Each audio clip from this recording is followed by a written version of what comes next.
네, 안녕하세요. 방금 소개받은 레미 프로젝트의 CFO 겸 토큰 이코노미스트 정재웅입니다. 발표를 시작하기에 앞서서 먼저 저에 대해서 여러분들한테 간략하게 말씀을 드리고 발표를 시작하는 게 좋을 것 같아요. 저는 대학원에서 금융공학으로 박사학위를 받고 네덜란드에서 박사 후 연구원 과정을 마친 후 귀국해서 레미 프로젝트에 CFO 겸 토큰 이코노미스트 합류하게 되었습니다. 여기서 페이스북을 사용하시는 분들이 여러 분 계실 것 같은데 페이스북 검색창에 암호화폐 버블, 비트코인 버블 아니면 뭐 블록체인 토큰 버블 이렇게 치시면은 2017년 하반기에 토큰 가격이 한창 상승할 때부터 2018년 상반기까지 제가 엄청나게 크립토 커런시를 비판한 글들을 보실 수가 있어요. 사람들이 전부 다 비트코인이 법정화폐를 대체할 거라고 생각을 했을 때 저는 허황된 생각이다. 이거는 버블이고 꺼진다. 반토막 이하로 난다. 계속해서 주장을 했어요. 그게 실제로 실현이 되니까 개인적으로는 이 업계에 몸담은 사람으로서 좀 당황스럽기도 합니다. 근데 귀국을 한 다음에 제가 레미 프로젝트에 토큰 이코노미스트 겸 CFO로 합류를 하게 됐죠. 제가 이 프로젝트에 CFO 겸 토큰 이코노미스트 합류를 하게 된 거는 이 프로젝트가 단순한 블록체인 프로젝트라서가 아니에요. 이 프로젝트는 블록체인 기술에 기반을 두고 해외 송금 서비스를 진행해서 그걸 통해서 새로운 금융 서비스를 제공하는 그런 플랫폼, 그런 프로젝트라고 생각을 했고, 그래서 제가 합류를 해서 토큰 이코노미스트로 일을 하고 있는 겁니다. 그럼 제가 어떻게 생각을 하고 있고 어떻게 이 수익 구조와 가격 구조를 만들었는지 말씀을 드릴게요. 지금 보시는 그래프는 누적 송금액별 레미의 가치 상승 그래프입니다. 지금 보시면 아시겠지만 현재 가격은 0.2원이에요. 저희가 1원에 IU를 했는데 거래소 문제로 인해서 가격이 상당히 많이 떨어졌습니다. 그래서 토큰 이코노미를 설계한 사람으로서는 굉장히 안타까운데, 근데 이 가격 상황이지만 올해 말에 해외 송금액 1,000억 원을 달성할 경우에는 현재 시장 가격의 10배인 2원으로 상승이 가능합니다. 그리고 내년 연말에 누적 송금액 1조를 달성할 경우에는 현재 시장 가격 2원의 75배인 15원이 가능하죠. 그리고 2021년 12월에 5조를 달성할 경우에는 500배인 현재 시장 가격의 500배인 100원까지 상승이 가능합니다. 네, 허황되게 다시 말해서 레미 플랫폼을 이용한 해외 송금 규모가 성장할수록 토큰 가치는 상승하는 겁니다. 지금 0.2원인 너희들이 어떻게 그렇게 호언장담하느냐 굉장히 의심스러우실 거예요. 근데 이 가격은 이렇게 단순하게 송금 규모가 상승한다고 해서 되는 게 아닙니다. 저희 토큰 가격은 저희 플랫폼을 이용한 해외 송금 규모가 상승함에 따라서 그 수익을 토큰 홀더들에게 분배해드려요.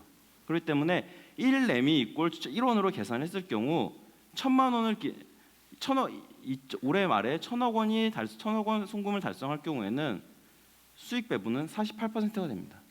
예를 들어서 1레미 1원으로 놓고 1,000만 원을 투자했을 경우 1,000억 원 송금을 하게 될 경우에는 480만 원의 수익 배분을 받을 수 있다는 겁니다. 1조 원이 될 경우에는 480%인 4,800만 원을 받게 됩니다.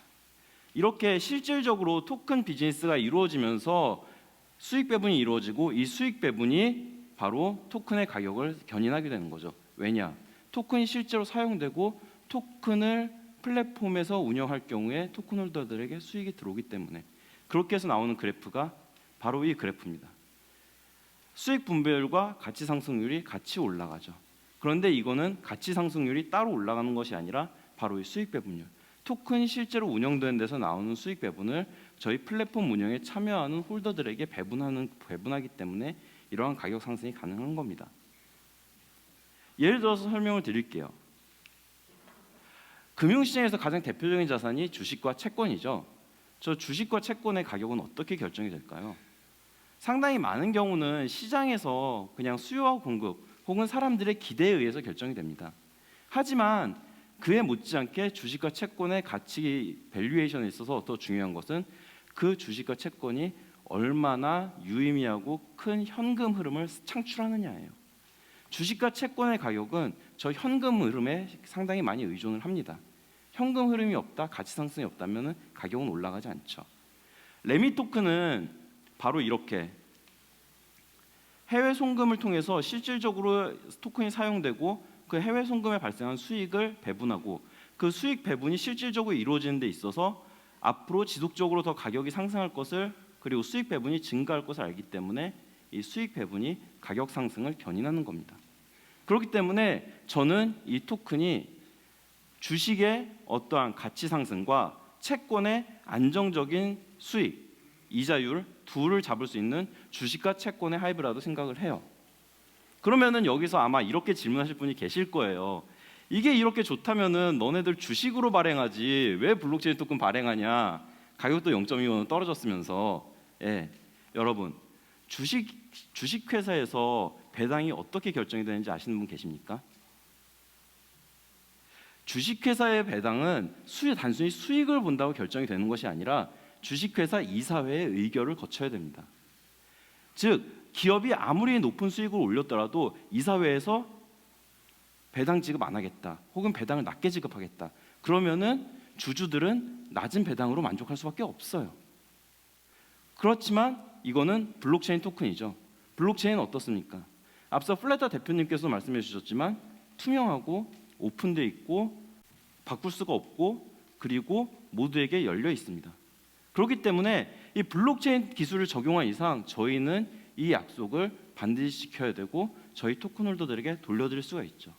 기존의 금융시장, 금융상품에서는 실현이 불가능했던 거예요. 그래서 저는 이것이 진정 제가 배운 금융공학이고 금융혁신이라고 생각을 합니다. 많은 경우 사람들은 금융공학을 지난 2008년 금융위기에서 생겼던 그 굉장히 복잡한 금융상품들, 뭐 ABS니 CDS니 이렇게 막 말만 들어도 머리 아픈 그런 거라고 생각을 해요. 그런데 제가 대학원에서 금융공학을 공부하면서 제 선생님께 배운 금융공학의 정의는 금융시장에서 일어나는 모든 기술혁신의 경제학적 기초입니다. 굉장히 간단하고 간결한, 어떻게 보면 수익 나는데 사람들의 참여를 유도하고 그 사람들의 참여로 발생한 수익을 다시 배분하는 굉장히 간단한 구조인데 이게 기존 금융시장에서는 불가능했어요.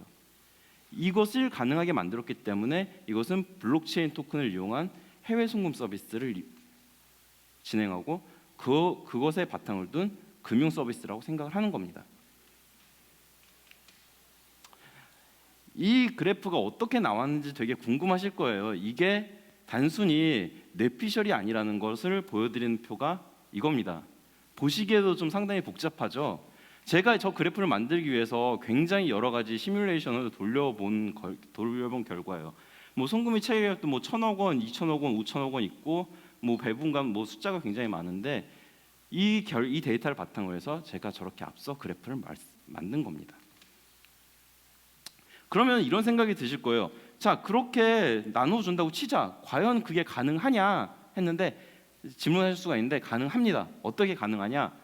지금 보시면은 2017년 세계은행에서 보고서를 낸 게 있어요. 소액 행개 송금 시장 규모가 연간 650조 원입니다. 이 650조 원 시장은 게다가 연간 약 4%씩 성장을 해요. 지금 현재 월드와이드 경제 성장률이 약 1.3%에서 1.5% 정도 되니까 연간 4% 성장률은 전 세계 평균 경제 성장률을 아득하게 상회하는 금액이죠. 그리고 재무 교과서에서 나오는 룰 오브 72에 의하면은 연간 4%씩 성장할 경우 18년이 지나면 저 금액은 정확히 2배가 됩니다.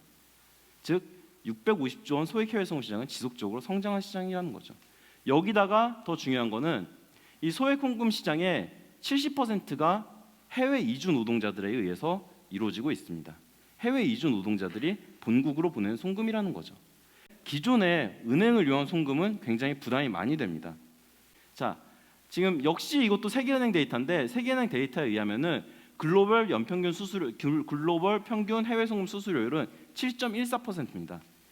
별로 안 높은 것처럼 보이겠지만 상업은행 수수료는 10.82%죠.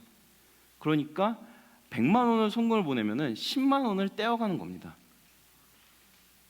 해외 이주 노동자들한테서 검은 손, 그러니까 상업은행들이 엄청나게 많은 수수료를 떼어가는 거죠. 그렇지 않아도 힘들게 일해서 본국에 있는 가족들에게 돈을 보내는데 그것마저 제대로 전달이 안 됩니다. 힘들겠죠. 그래서 저희는 수수료를 낮췄습니다. 4.5%. 그리고 이 4.5% 수수료에서 플랫폼 제공의 대가로 저희가 가져오는 수수료는 1.5%에 불과합니다. 저 링커들은 여기 보시는 링커들은 해외 송금업자를 뜻합니다. 송신측 해외 송금 사업자와 수신측 해외 송금 사업자를 돈을 연결한다고 해서 저희들은 링커라고 이름을 붙였습니다.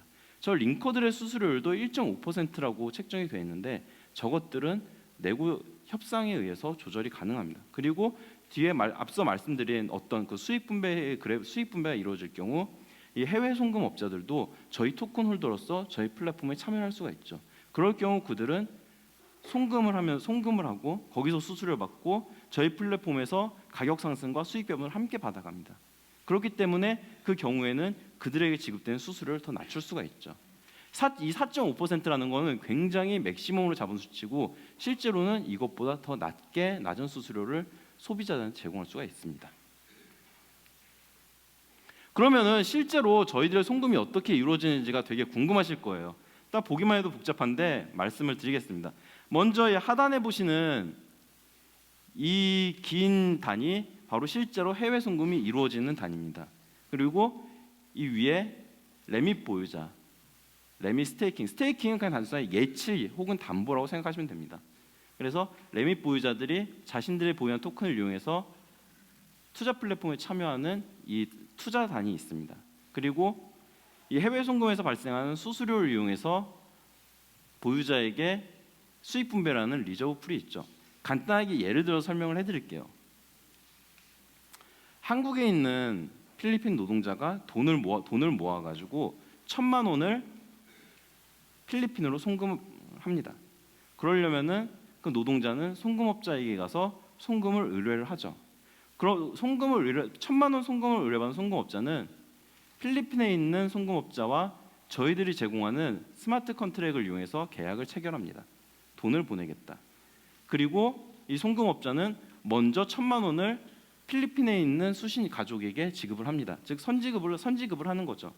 그러면 이런 선지급이 이루어지기 때문에 이 보내는 사람의 신뢰를 담보할 담보물이 필요합니다. 왜냐? 먼저 출금을 했는데 돈을 띄어 먹으면 곤란하지 않습니까? 그렇기 때문에 이 스마트 컨트랙을 체결하는 거고 이 스마트 컨트랙에서 송금업자의 신뢰를 담보하는 담보물을 제공하는 역할을 레밋 투자자가 하게 됩니다. 레밋 투자자는 예를 들어서 마찬가지로 1,000만 원어치의 레밋 토큰을 보유한 투자자가 여기 레밋을 예치해서 레밋을 제공할 경우에 이 레밋 투자 플랫폼에 유치된 1,000만 원을 이 송금업자는 빌려와서 에스크로를 합니다. 그렇게 해서 송금이 이루어지죠. 송금이 이루어진 다음에 정산이 됩니다. 정산이 되면은 다시 원래의 1,000만 레밋은 레밋 보유자에게 돌아가게 되죠.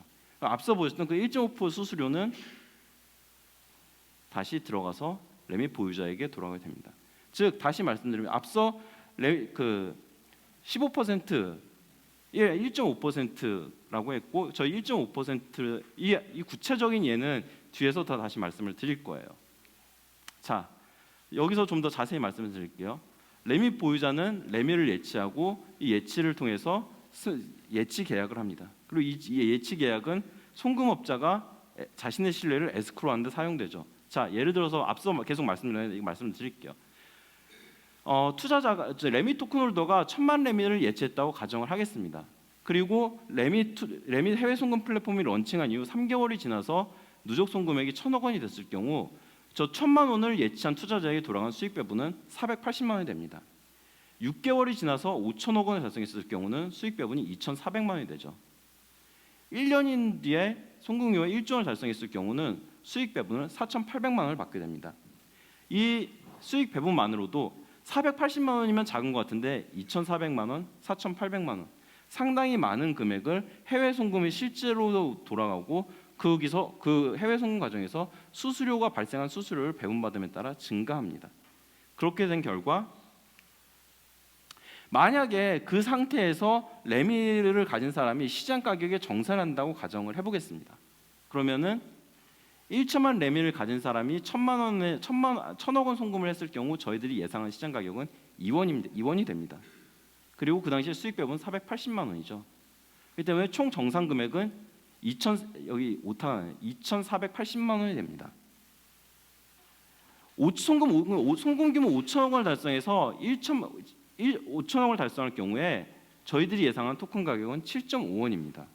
그리고 그 당시에 그 상황에서 수익 배분은 2,400만 원이 되죠. 그러면은 1,000만 레미 곱하기 7.5 하면 7,500만 원, 2,400만 원, 9,900만 원을 정산 수익으로 올리게 됩니다. 1조 원 달성했을 경우는 저희들이 예상하는 토큰의 시장 가격은 15원이 됩니다. 그리고 그 상황에서 받는 수익 배분은 4,800만 원이 되죠. 그래서 보유한 토큰을 1조 원 해외 송금이 이루어졌을 경우 수익을 받고 시장 가격에 정산했을 경우는 1억 9,800만 원이 됩니다. 상당히 높은 수익이죠. 물론 이 상태에서 가격이 더 높게 형성될 수도 있습니다. 왜냐? 이미 해외 송금이 이루어지고 수익 배분이 이루어지는 것을 토큰 홀더들이 봤기 때문에. 그렇기 때문에 레미 시장 가격을 고려했을 때 총 정산 금액은 더 커질 수가 있는 거죠. 이처럼 해외 송금 서비스에 기반을 둔 수익 창출과 그 수익을 토큰 홀더들의 참여를 유도해서 저희 플랫폼에 참여한 토큰 홀더들에게 분배하는, 이것을 통해서 저희들은 여러분 앞서 보신 그 그래프를 만들 수가 있었던 겁니다. 그렇기 때문에 저희들은 수익성과 안정성이라는 두 마리 토끼를 다 잡을 수가 있었던 거죠. 앞서 저희 안찬수 대표가 얘기를 하면서 금융시장에서 수익성과 안정성 두 마리를 다 잡으려고 했던 상품들이 있었다고 얘기를 했습니다. 실제로도 있어요. 금융공학적으로 봤을 때 저 수익성과 안정성 두 마리 토끼를 다 잡으려고 한 금융 상품들이 굉장히 많습니다. 그런데 다 실패를 했어요. 왜냐하면 수익 구조가 너무 복잡합니다. 대학원에서 제가 공부를 하면서 그 상품들의 수익 구조를 봐도 뭐가 뭔지 모르겠어요. 제가 그런데 그런 상품들은 그 상품을 만든 사람이 아니고선 일반 투자자들은 수익 구조를 이해하기가 어렵습니다. 제가 그래서 대학원에 있을 때 학회를 가면 항상 했었던 일 중에 하나는 그렇게 복잡한 금융상품을 만들어서 프레젠테이션한 사람들과 싸우는 일이었어요. 당신들 그렇게 복잡하게 설계한 것은 사실상 투자자들을 기만하는 행위다. 그런데 보시는 것처럼 저희 수익 구조는 굉장히 명확합니다. 송금 금액이 성장하고 그 송금 금액이 성장하는데 토큰 홀더들의 참여를 유도합니다. 그리고 그 참여한 토큰 홀더들에게 창출된 수익의 일부분을 분배를 해주죠. 굉장히 명확하고 간결합니다. 그런데 사실 이게 끝이 아니에요. 100원이 끝이 아니고 2,400%가 끝이 아니고 레미의 가치가 지속적으로 상승하는 끝이 아닙니다. 저희들의 궁극적인 목표는 스테이블 토큰을 런칭을 해서 그 스테이블 토큰을 이용해서 더 안정적이고 더 투명하고 더 접근성이 높은 해외 송금 및 지급 결제 플랫폼을 제공하는 거예요. 제가 대학원에서 공부를 하면서 굉장히 인상 깊게 읽은 책이 하나 있습니다. 시카고 대학교 경제학과 교수인 라구람 라잔과 역시 마찬가지로 시카고 대학과 경영대학원 교수인 루이지 징갈레스가 쓴 Saving Capitalism from the Capitalist라는 책이에요. 제목이 굉장히 역설적이죠. 자본가들로부터 자본주의 구하기. 이 책에서 저자인 라잔과 징갈레스는 이렇게 얘기를 합니다. 자본주의가 앞으로도 지속적으로 운영되고 세계 경제가 지속적으로 성장하기 위해서는 한 사회 내에서 가장 소외되고 가장 가난하고 가장 금융에 대한 접근성이 낮은 사람들에게조차 공정하고 투명한 금융 서비스가 제공되어야 한다. 그래야 그들이 그 금융 서비스를 이용해서 자신들의 부를 향상시킬 수 있고 가장 가난한 사람들의 부가 향상되어야 자본주의가 지속적으로 굴러갈 수 있기 때문이죠. 앞서 말씀드렸던 것처럼 저희 레미 프로젝트는 한 사회 내에서 가장 가난하고 가장 소외된 해외 이주 노동자들을 현 단계에서 메인 타겟으로 합니다. 그 해외 이주 노동자들이 이렇게 편리하고 투명성 있는 금융 서비스를 제공받는다면은 그 사회에 있는 다른 사람들은 얼마나 더 투명하고 좋은 금융 서비스를 제공받을 수 있을까요? 그렇기 때문에 저는 라구람 라잔과 루이지 징갈레스의 이 꿈을 이루기 위해서, 그리고 제가 대학원에서 배운 어떤 시장에서 금융혁신의 어떤 경제학적 기초로서의 금융공학을 실현시키기 위해서 이 프로젝트에 합류했고 여러분이 보시는 것처럼 이런 수익 구조를 만들어냈습니다.